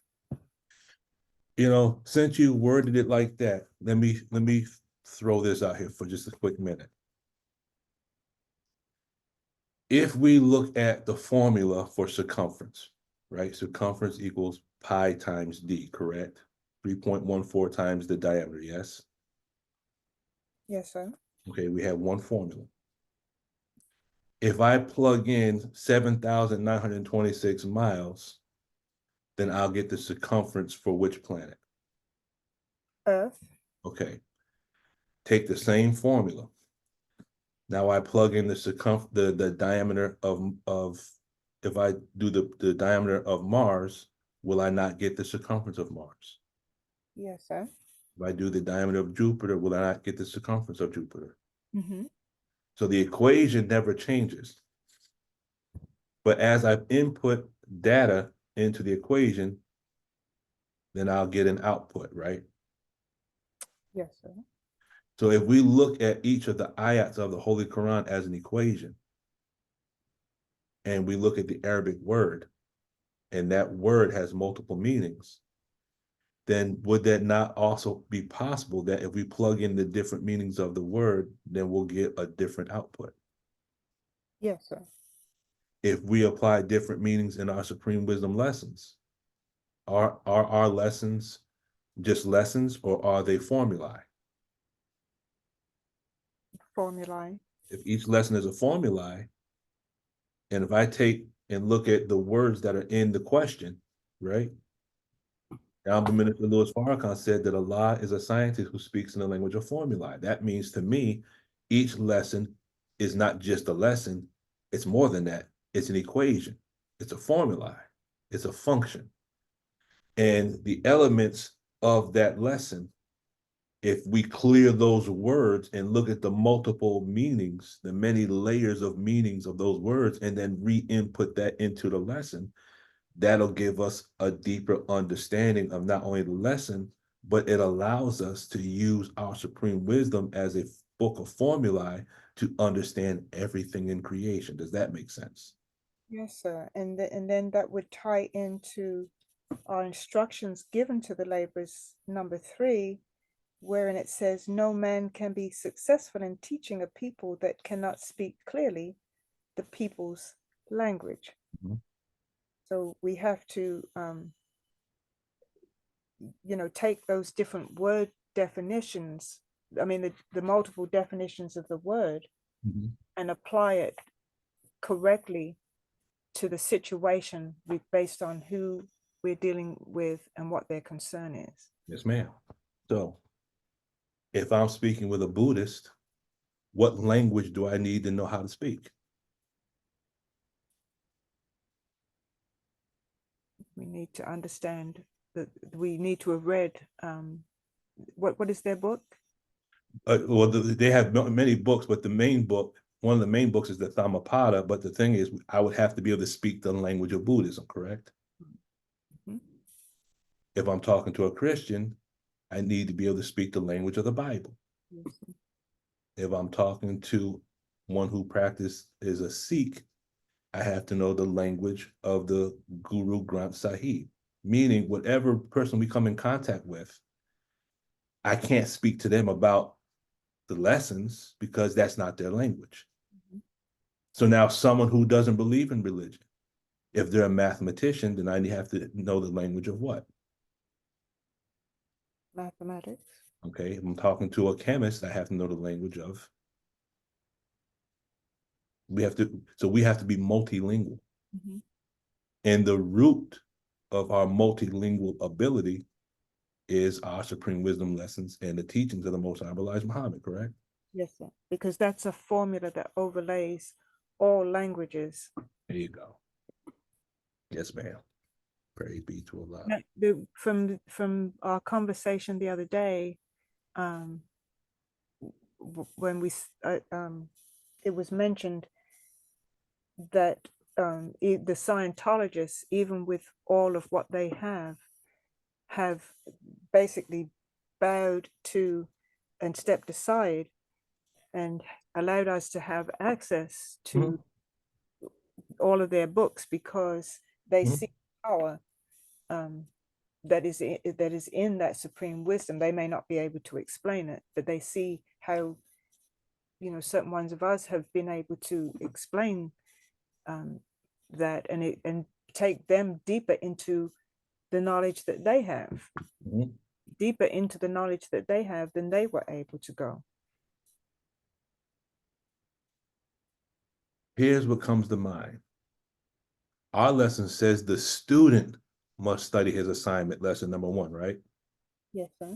Lesson number 1 lays the base of our work to then gives the student a clear knowledge of himself and his heavenly home, correct? Yes, sir. The student, so if you're not a student, then you can't get a clear knowledge of the lessons, correct? Is it possible? So that means, would you have to be a student in order to get the benefit of the lessons? And the only students, this is just my logic, the only student would be those that completed their student enrollment, correct? Completed their student enrollment. So when I'm saying student enrollment, those that wrote their letter. Meaning that if we have not acknowledged the source of the lessons, then we can't gain entry into the lessons.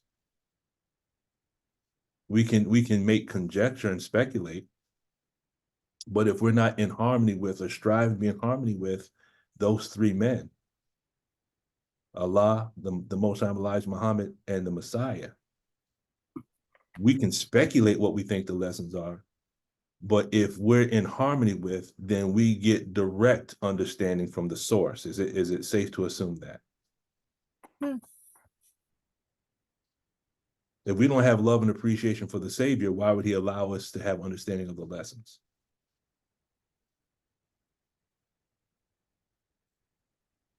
Is that going a little too far, or does that make sense? Oh no, it makes perfect sense. Okay, now let's go to Dune. Did you see the first Dune? 1984 Dune? Mm-hmm. Yes, sir. Remember the universal being?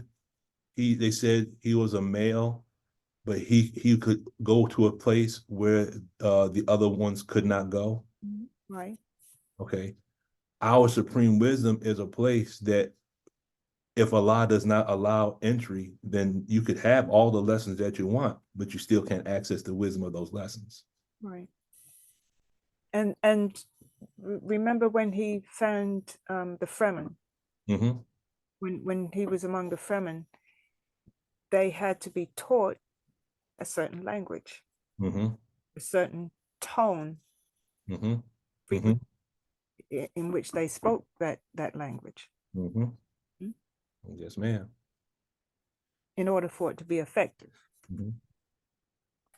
So when individuals talk about the cost of lessons and whatnot through the Church of Scientology, my response is, when I look at how many books and CDs that I received, number 1, and how I have benefited greatly from what they gave, and the amount that it was worth.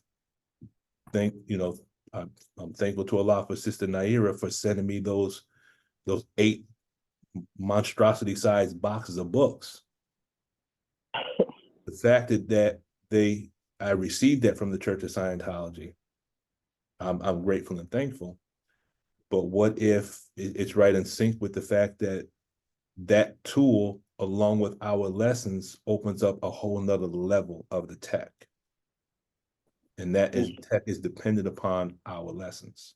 See, we've memorized the lessons, but we only have one Farrakhan. Now we have great, we have great teachers, Brother Jabril, Dr. Ava, Mother Tanetta, Brother Ishmael, Brother Nuri. We can go right down the list. If we were all really studying our lessons the way we should have more powerhouses than we have. But we're too busy quoting lessons and not cracking them open. That's just my opinion. I could be wrong. We all good, family? Yes, sir. All right, we're gonna land this plane. Okay. Okay. They asked me what would I do with the information that I learned from the org. Mm-hmm. And I said, I can't wait to get to my study guides. Mm-hmm. Because it's like they open up something in me. Now I'm wondering, when I go back to my study guides, what am I seeing? It was like I went in a portal, and now I want the information that we've been given. Mm-hmm. Because I don't know, it connected to me, or something Mm-hmm. like that. And all I could think about as they was talking was the study guides. Mm-hmm. That's all I could think about. Yes, sir. So I do understand. Mm-hmm. And I'm gonna make this. Oh, go ahead. I'm sorry. No, that's it. I was just saying I do understand. I do understand. Yes, sir. I'm gonna make this statement, not from an arrogant standpoint, but because of the success I have had with the tech. It's one thing to know, but it's a whole other thing to know how to know. And that's what Scientology is, right? Knowing how to know, correct? I have used the tech in taking various classes. And because of the methodology that L. Ron Hubbard teaches with regards to not only knowing something, but knowing how to know it, and then passing on that knowledge to other individuals. Now, I say this with a very humble spirit. I'm not trying to be arrogant with this. I'm just trying to bear witness to the success I've had.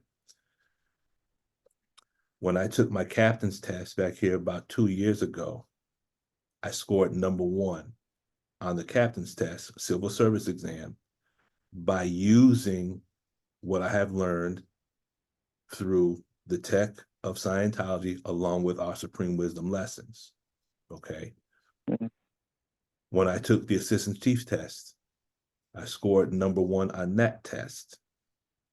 And that has to do with using the tech with relationship to Supreme Wisdom.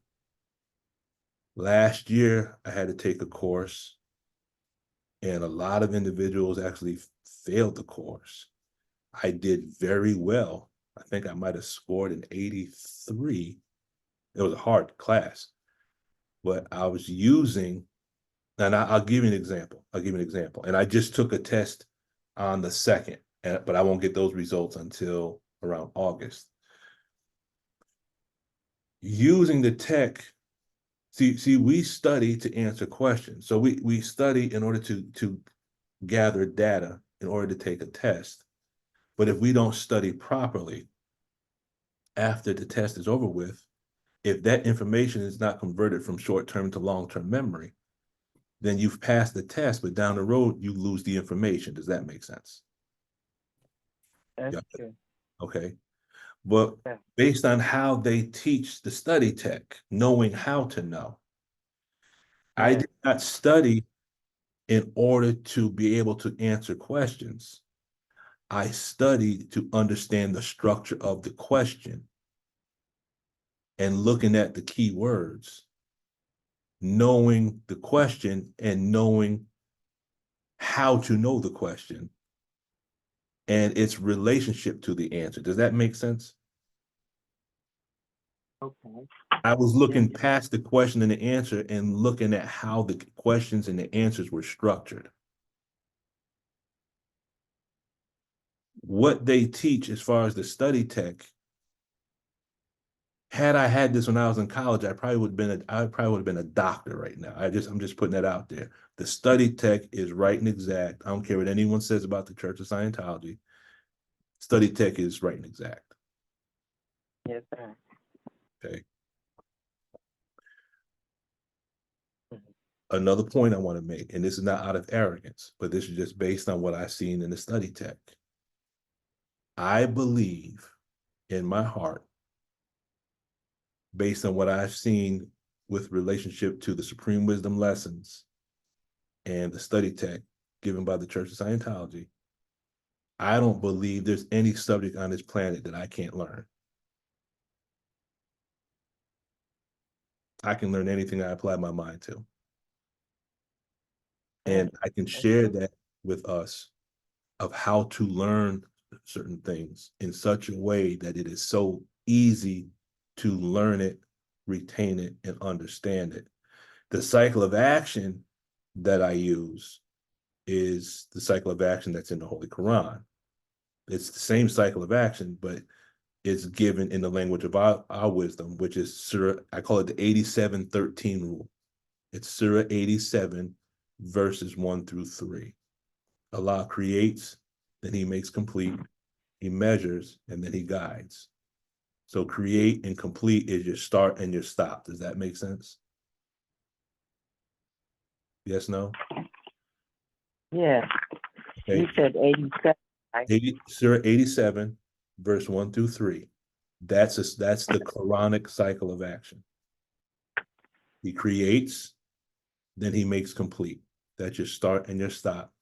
Your change is done through measure and guide. Measure and guide. Yeah. Most high. Okay. So Yes, sir. a quick example is if you're dealing with mathematics, when you're given a problem, that is your start, correct? And then in the problem, they're telling you what result you need to look for. Yes? So if I give you the circumference, if I give you the diameter, I want you to find the circumference. I'm giving you the start and the stop. I'm giving you, here's what I'm giving you. Here's what I want you to find. Yes? Does that make sense? Okay. Okay. So now the measure in the guide is this. In mathematics, there's only 4 operations. Add, subtract, multiply, and divide. That's your measure. And then your guide are the rules that you have to know in order to complete the operations. If you understand how to do the 4 operations and you understand the rules, that gets you from your start to your stop. Does that make sense? That applies to any mathematics from arithmetic up to calculus. Brother Lukeman, Yes, ma'am, Sister Anya. that takes me back to that verse 258 in Surah 2 again. Okay. Go ahead. Because you put on the board there that Allah guides not the unjust people. So that is saying that the cycle of action has been interrupted there. And as we said, the switch is turned off because the guidance is not taking place. The measure, you may start, but you can't, you're not going anywhere because the change is not taking place, the correct measure and the guide, because we've shut that down, so there's no guidance coming, and that further aberrates us and confounds us. That's where we become confounded, because now we don't know, we're in an aberrated state and we don't know how to get out of it. So maybe that's what it means by being confounded. Yes, ma'am. Because remember, the word confounded means to descend. Yes. So if we're aberrated, we're stuck on a time track, right? Mhm. Right. Now, if someone comes to try to give us information and we deny the information, that means that that person is inaccessible, right? Yeah. Oh, yes, sir. So when someone's inaccessible, that means Allah cannot guide them. They're not accessible. That person has to come to a realization on their own. But Allah says in Holy Quran, those who disbelieve, whether thou warn them or warn them not, they will not believe. Allah has sealed their hearts and their hearing, and there's a covering on the eyes, right? Right. Yes, sir. Okay. Covering on the hearts. If I'm not mistaken, the word heart in Arabic in that context is kalaba, which means mind. And there's a seal, there's a seal on their sight and their hearing. Well, isn't that sonic and visual shut off? Mm. Book one, Yeah. the shut off is sonic, which is hearing, and visual, right? Visual shut off and hearing shut off. Isn't that the same as sealing the sight and the hearing? Yes, no? Yes, sir. Yeah. Okay. Get through. Okay. Right. And All right. can't get through no kind of way. Exactly. And they got a barrier up against you. Yep. So now, Sister Peggy, go ahead. You're on mute. Until you finish, because I had an example of something, and but I can wait. I'll take my hand down. Okay, but don't forget. Please don't forget. Okay. Okay. So source point. I was looking at the word malfactor. And in the word malfactor, when we clear the term malfactor, it means one who commits an offense against the law. Okay. Now, can we say that based on our aberration, and when we take someone through auditing, isn't the basic or the source of the aberration someone who committed an offense against the law of the individual? Yes? Yes or no? Y'all with me? One who commits offense against Allah, you say? Against the law, meaning Oh, the law. Our aberration, okay, our reactive mind, our engram, the engram, the two key things in the engram is a person and a circuit.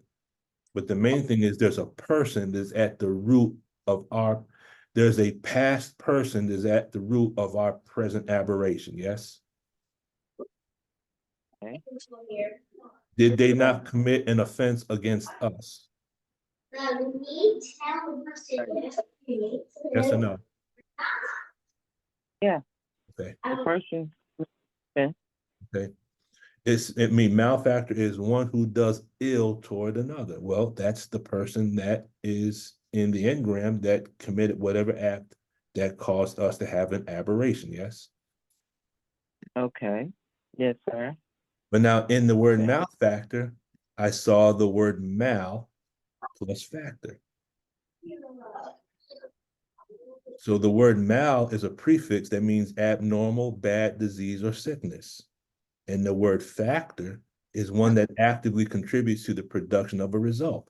So now if we're in a process of, if we're in chronic restimulation, is there a person or an environment or something that's present that's abnormal or bad, causing a disease or sickness that is contributing to our present day sickness? Okay. And then when we look at the word factor, it means a substance. One meaning is a substance that functions in or promotes the function of a particular physiological process or bodily system. So now we have the concept of something in our environment that's constantly, that keeps us in chronic stimulation, that's producing a psychosomatic illness, correct? Can you see that? Oh, yes, sir. I definitely see that. Okay, psychosomatic illness. Okay. Is the individual on the time track the factor that is promoting the present time aberration or sickness? Is it that person that's in our engram that because it's in the engram, we don't even know that that's present. All we know is we have a present time, we're in present time chronic restimulation, we have a present time psychosomatic illness, we have a present time aberration, but the root of that is a person that's on the time track that we have not located yet in the basic. Does that make sense? Yes, sir. Is it always a person? It's going to be a person. It's going to be a person. Okay. Now That's the what word I want. it's going to be a person. If there's no mystery God, then there's no mystery devil. Oh, okay. Okay, I got that one. Yes, sir. There's no mystery God. If there's no mystery God, there's no mystery devil. Because we could say we've been searching for the mystery devil for millions of years too, right? Oh. And we didn't find no mystery devil. We found a real one. Oh, yeah. Okay. He's definitely. Yes, sir. So in auditing, there is no mystery aberration. There is no mystery circuit. There's no circuit that just came to us out of the air. That circuit had a source. That source had to be a person. Does that make sense? Yeah, that reminds me of the devil made me do it. The devil made me do it. Yeah, well, the devil did make us do it, but that devil was a voice from within ourselves that came from a person. Exactly. Okay? I've never heard the text of a mystery engram. I've never heard of a mystery circuit. Okay. And then the word factor also means gene. Is the aberrated behavior passed down genetically? Well, we already know that. That's a fact. They have what's called transgenerational transgenerational sickness, transgenerational diseases, things that are passed down. Down from the family, you're saying? Something that's been, okay. Yes, ma'am. Okay. Some of us are acting crazy because of what happened to someone in our genetic line. Some of us are acting out what happened to our fathers or our mothers or our grandfathers. It was passed down. Now, in mathematics, a number is called a multiple because it is composed of factors. It is the factors that divide or reduce the multiple. So just as factors reduce a multiple, there's factors in us that reduce us. Does that make sense? Oof. Yes, sir. So we have malfactors. Okay, we have malfactors. We have things in us that are abnormal, bad, are producing sickness and disease. And it's based on things on our time track in our mind that are contributing to the production of the sickness or the disease. Okay. Sister Peggy's bearing witness so hard her head's about to fall off back there. I mean, we're getting some answers to some questions here, and it's like, whoa, like I did somebody and nobody. I said, who broke the lamp? Nobody. Did nobody live here? The mystery lamp breaker. Okay. Yeah. I said, nah, I think it's somebody. You know, like a person with legs that knocked that lamp over. Who's the somebody in here? You know? It wasn't no. Oh, no. Somebody's hand, foot, some kicked that lamp. Somebody did. Yes, sir. I got you. Here's a pleasure moment. What you just said just brought up a pleasure moment. One day, it was back in 1980. I was in Pensacola, Florida with my father and my older sister. And my father was mad at us about something. He said, "Don't turn this TV on while I'm gone." So he left. Wow. So we were both sitting in the living room watching TV while he was gone. And we heard him pull up. And so we heard him turn the TV off. He came in the door. He saw us both sitting in the living room. Guess what the first thing he did was? Turn the TV off? We already No, turned y'all the TV. Put his hand on the TV. He put his hand on the TV, see if it was still warm. Proof. And caught us. Why? Proof. Because there's no mystery God. That TV didn't get warm by itself, right? There were some individuals that were responsible for their TV being on, because there's no mystery TV watchers. Yeah. That's an on button here. Yeah. That was just a pleasure moment. You kind of remind me of. That was funny. Okay. Yes, sir, I did. I was like, go get it. Go get nobody. They live it, right? They was like, Mama, don't nobody live here? Does somebody live here? Am I looking at somebody? They was like, Mom, how you know all this stuff? And I just do, because you me. You are me. You reminded me of a good one, Brother Lukman. Children don't realize that all the stuff they're doing, and I understand my dad more so every day. All the stuff we try to get away with, they already did it. Go ahead, Sister Anya.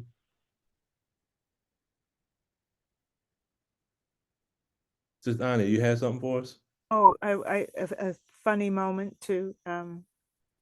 Again, our parents were out, right? And my dad would buy a bottle of martini or a bottle of sherry every week.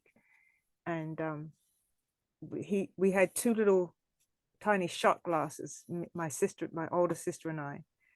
And we would, of course, if you've ever tasted martini or sherry, it's nice and sweet. And, he would sometimes allow us to have we would wait and see if he's going to tell us to go get our glasses. If he tells us to go get the glasses, that means we're going to get a little shot of wine.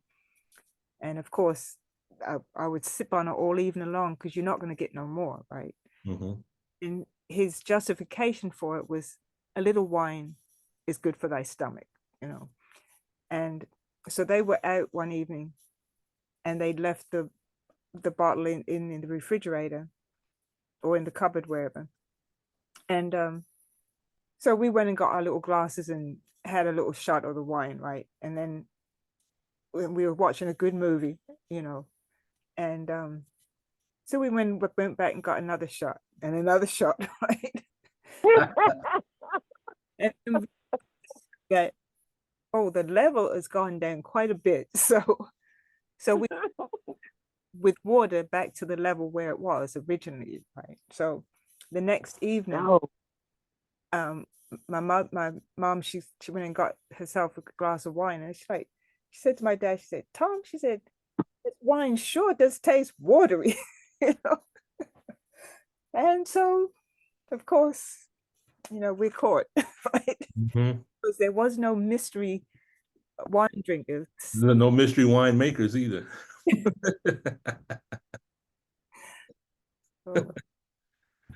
Yeah, I'm glad we can have these pleasure moments. Yes, sir.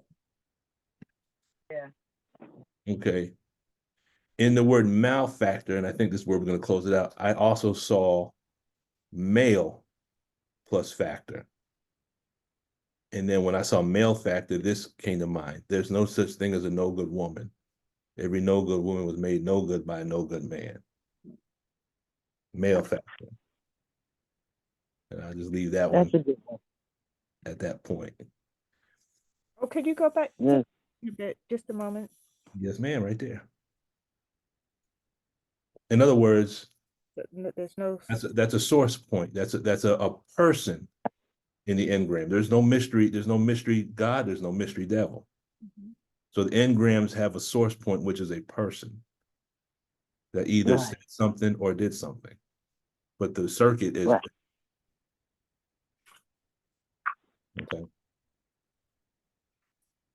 Are you good, Sister Anya? Yes, sir. Okay.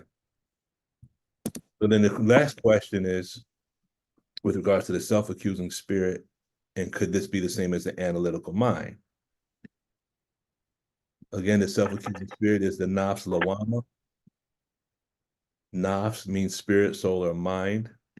And Lawama is the inner voice that speaks, guides, warns, reproves, exhorts, or accuses. And that comes straight from Self-Improvement Study Guide. The analytical mind is the conscious, aware mind which thinks, observes data, remembers it, and resolves problems. It's the awareness of awareness unit. The common denominator of all insanity is the absence of all or almost all awareness potential of the analytical mind. So what he's saying is that insanity is the absence of the analytical mind, but in the language of the self-improvement study program, we're saying that the animal level is the absence of the self-accusing spirit. Does that make sense?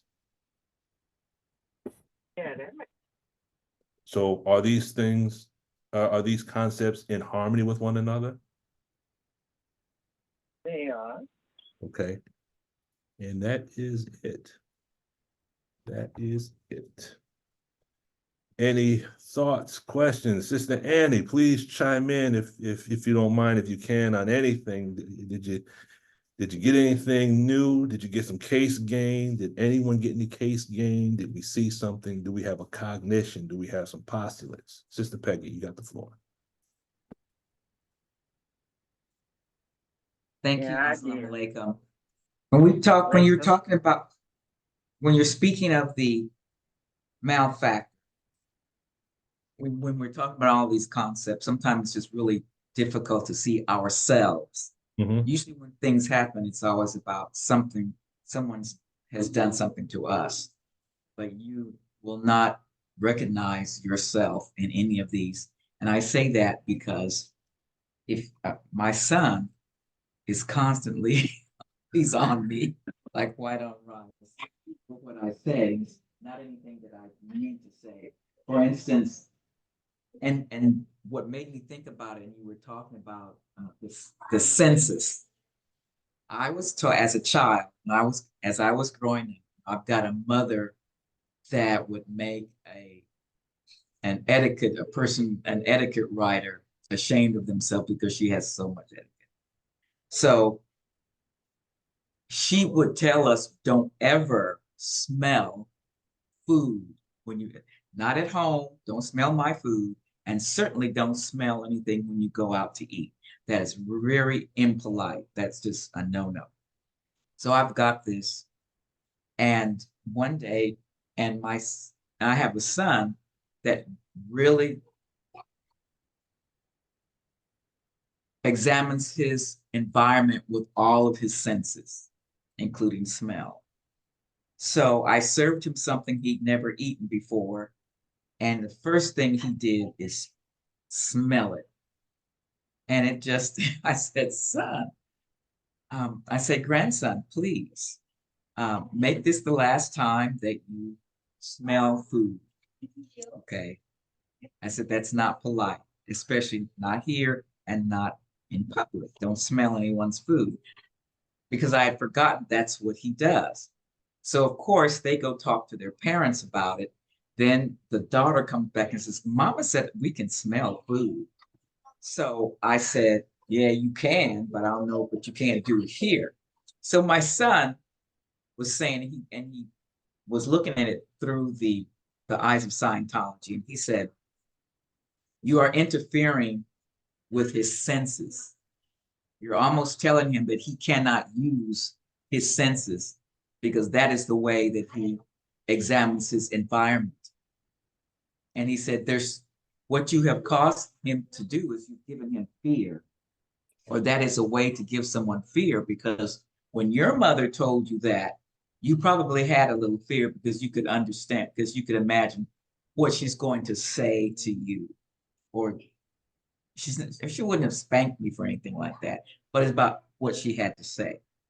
So he said, well, you're causing fear. And I'm, well, how did I cause fear? And anyway, he explained it and we talked about it.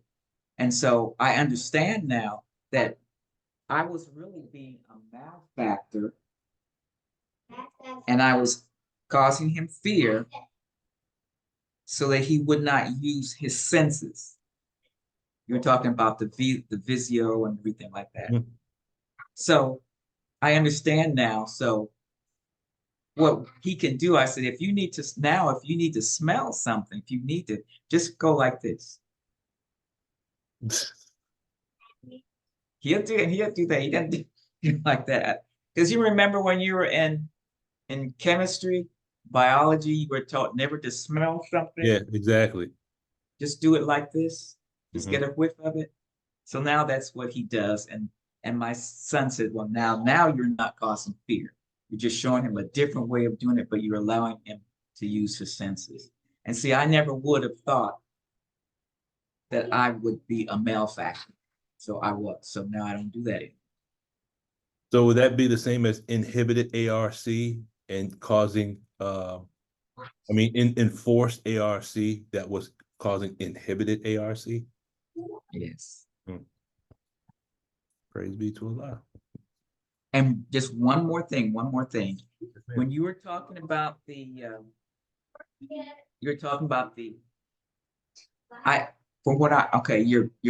God self, your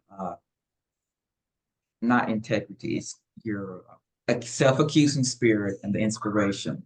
Mhm. So I teach a class called I teach a class called authenticity. Okay, I follow authenticity, and I teach those classes. And our inner voice, that I call our God voice, is always your intuition, your integrity, which is like your self-accusing spirit, and then you have your inspiration that you get from God or your motivation. That's your inner voice. And then you have your outer voice, and then you have your expressive voice or your impact voice. So I was just making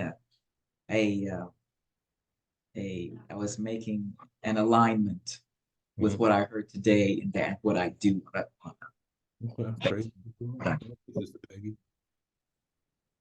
Anyone else before we close it out? Thank you, Brother Lukeman. Now I know what to ask her to help me with. Praise due to Allah. Assalamu alaikum. Thank you, Brother Lukman and family. I really learned so much today. And hopefully I'll be back on more regularly. All right. Thank you. Assalamu alaikum. Walaikum salam. Ramadan Mubarak. Ramadan Kareem, did you receive the email today?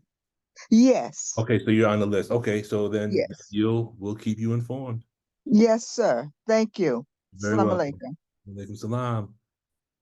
Who was that? Who? With Sister Annie. What? Oh, Sister Annie. Okay. Mhm. All right, family. Sister Annie, what city are you in? Say again?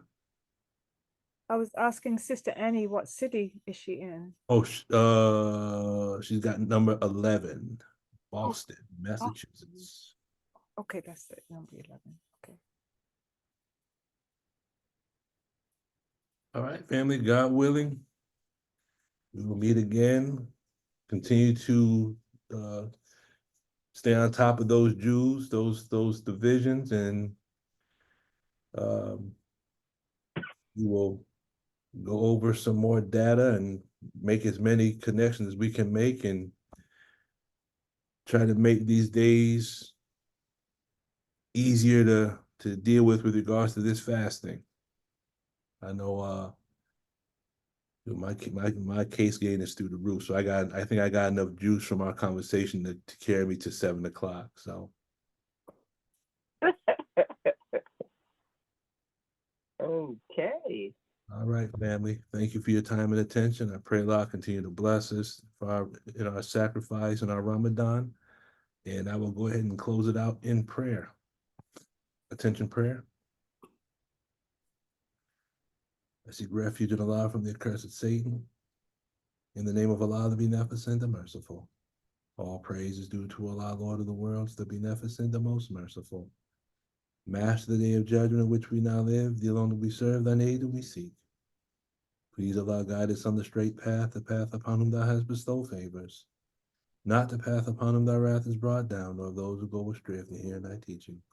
Ameen. Assalamu alaikum, family. Ramadan Mubarak. Well, like Cool. John Kareem.